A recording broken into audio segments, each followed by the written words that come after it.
Welcome boys and girls, Christine here with a discussion about the vampire counts in Total War Warhammer 3 Immortal Empires. A couple of days ago I made a video talking about how the vampire counts are one of the best races that Creative Assembly ever made. That video was made on the basis that the vampire counts are one of the very few races that CA released that never got a major update and yet still function in a lot of ways quite well in terms of their campaigns. However, there are some major problems as well with the vampire counts, or one major problem with respect to the vampire count. So in this particular campaign, if we look at it, this is a campaign I played. I uploaded part 1, I'm going to upload part 2. I took Zarnagrund, was interesting to some extent, going up against Chaos Dwarves, because, yeah, they can hard counter vampire counts in more ways than one. But it was also pretty awful in a number of ways, or one very specific way. So let's talk about the vampire counts. In terms of campaign mechanics, their economy, their diplomacy, vassalization, it does work. All of these things do end up working. The ability of the vampire counts to recruit higher end units on the fly is also something that is very welcome, as well as just getting a biblical level of heroes in a campaign. That is all very good, very welcome. Here's the problem though. When you're playing a vampire counts campaign, you are going to have to deal with a really terrible auto-resolve situation, and you're also going to be dealing with the terrible battle situation, at least if you're playing on higher difficulties. Why do I say that? Well, I played this entire campaign, most of it, the vast majority of it, except a couple of battles, on Legendary very hard with AI stats modifiers set to the highest level. If you're gonna play vampire counts, I recommend just skipping that option, because setting this too high is gonna make battles particularly obnoxious in sieges. And in general, it's just going to create the kind of situation where you're playing an army of a race that is dependent on routing the enemy through fear and terror, and if you set those stats too high, the enemy just won't route. This is in general an issue with AI stats, but I would say it is pretty bad for the vampire counts. The reason it's pretty bad for the vampire counts is, like, with the coast and with the demonic units, when your units lose their leadership, they don't rout. They disintegrate. And that is really bad, because not only are you losing that unit permanently, or a hero or lord, potentially permanently. Yes, there is a chance for them to be restored after battle, but if you're conquering territory, it's not exactly a high chance. I did get lucky in restoring one hero and a couple of units here and there, but for the most part, the units I lost, I would permanently lose. And I did lose quite a few units.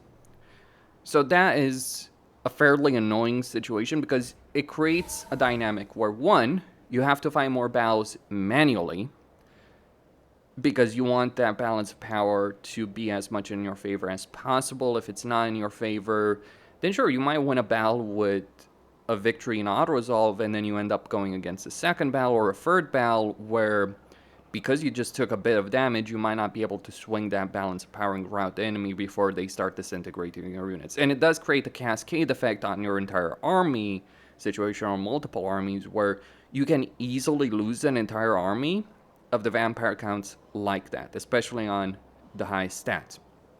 It is a leadership aspect, by the way. It's nothing to do with anything other than leadership, but giving the AI plus a leadership, when you're not exactly swimming in leadership as the vampire counts, it pushes you to fight those battles manually, even when other races would not do so. And then it's also how you do fight those battles manually as well. Like, you can look at a race, like, say, Skaven in a campaign, right? You consider Skaven. Skaven don't exactly have a good auto-resolve. In fact, they have a pretty terrible auto-resolve, but their actual battle tactics can be pretty fun, can be pretty interesting, because they have ranged options, monster options, infantry options to an extent. Well, Night Runners, Gutter Runners, they do have choices that make battles interesting. Whereas in a Vampire Counts campaign, yeah, you recruit a bunch of Graveyard, you recruit a bunch of Cav, you recruit a bunch of heroes, but then you realize that the best way to play entire campaign as the vampire counts in virtually every single battle is send your heroes and lords first. They do a lot of the damage. They snipe enemy heroes. You try and get them to snipe enemy heroes, enemy lords. They can't really die all that much unless you're going up against fire glaives. That was a nasty experience. But outside of that kind of context, in a lot of battles, your units will rarely die when they're facing it. By the way, this campaign is pretty much over. Sure, Carl France is sending free stacks against me after I dealt with an entire invasion of Clan Mulder and Festus on Sylvania. That's probably going to be easy. Why do you think the Moot and the Selma right here have been racing around? Festus paid me a visit. It was not pleasant. Granted, I kind of pissed him off by declaring war on him for money, but yeah, I didn't quite expect him to send 4 stacks against me. I defeated 1, and then I was like, well, this guy vassalized Grimgore, I'm out, basically. And now that just leaves Karl Franz. Also, I kind of was trying to vassalize Elspeth, and Festus ruined that, and so it's like Gorbad just conquered Nuln. That is freaking hilarious.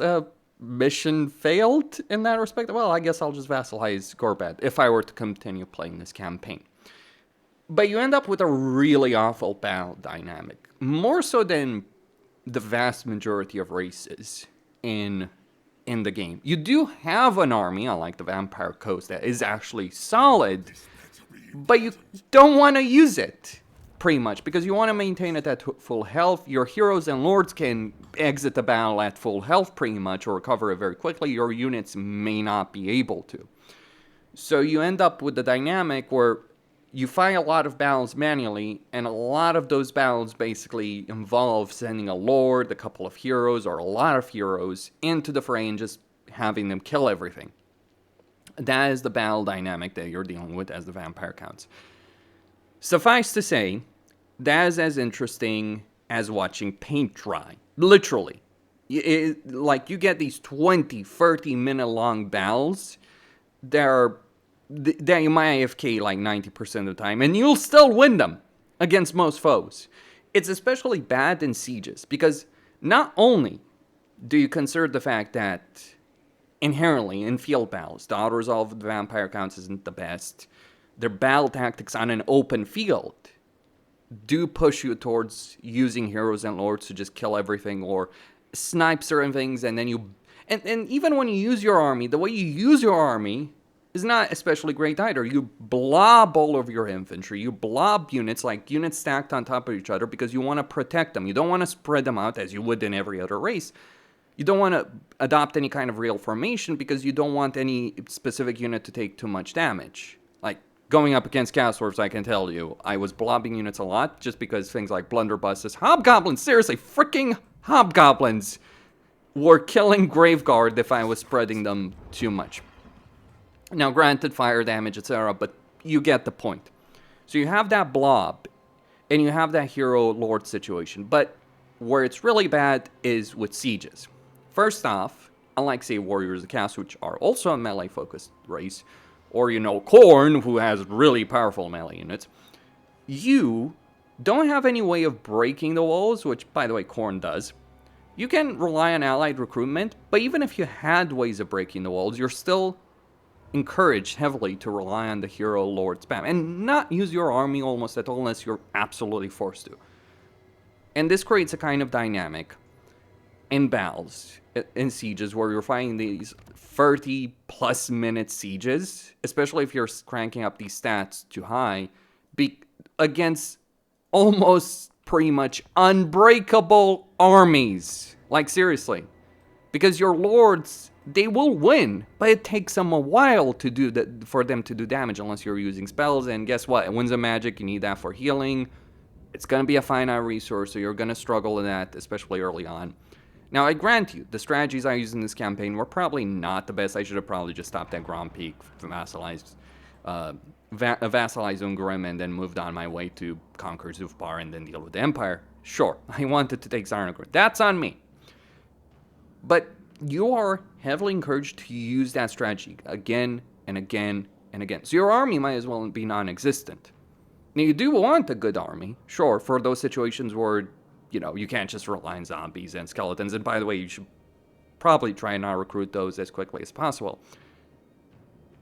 But you basically have an army for balance of power, not for actual combat ability. Because casualties do hurt. So what do I think the vampire counts need? Well, I think in general, Creative Assembly needs to realize that having defend their units basically near unbreakable in a siege is not a fun dynamic. Because basically, in a siege, settlements give them, some of the capture points give the defender a leadership benefit. Also a defense benefit as well. Then, on top of that, they need to have a way of breaking the walls. And also this entire system of like, your units lose leadership, they completely disintegrate very quickly one at a time. I don't think that's workable as a system at all. It's not a great system in general. You could go with expendable traits, sure, you know, zombies and,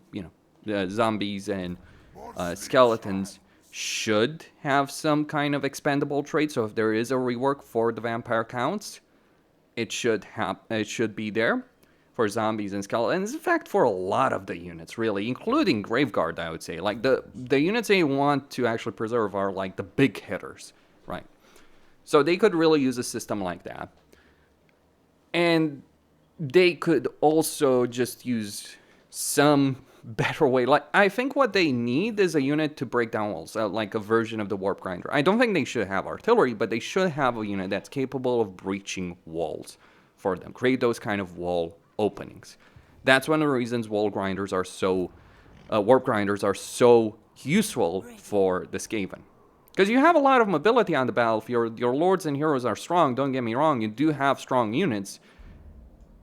But it is one of the most awful battle dynamics that you'd see, minus things like the Vampire Coast, which is actually similar in some ways, but actually worse because, well, a lot of the units of the Vampire Coast are not even worth using in the first place. They're just there to pose, really, except artillery. So that does become a problem. And that would be my perspective on what I think. It's really a weird dynamic in a lot of ways, because on one hand you do have a race that does work very freaking well on the campaign map, and it does even work in battles. It's not a joke in battles. It's not easy defeating the vampire counts in battles. Anyone who's ever faced Vlad in a campaign for all these years would tell you that. But on the flip side, it is one of the most boring battle playstyles in the game.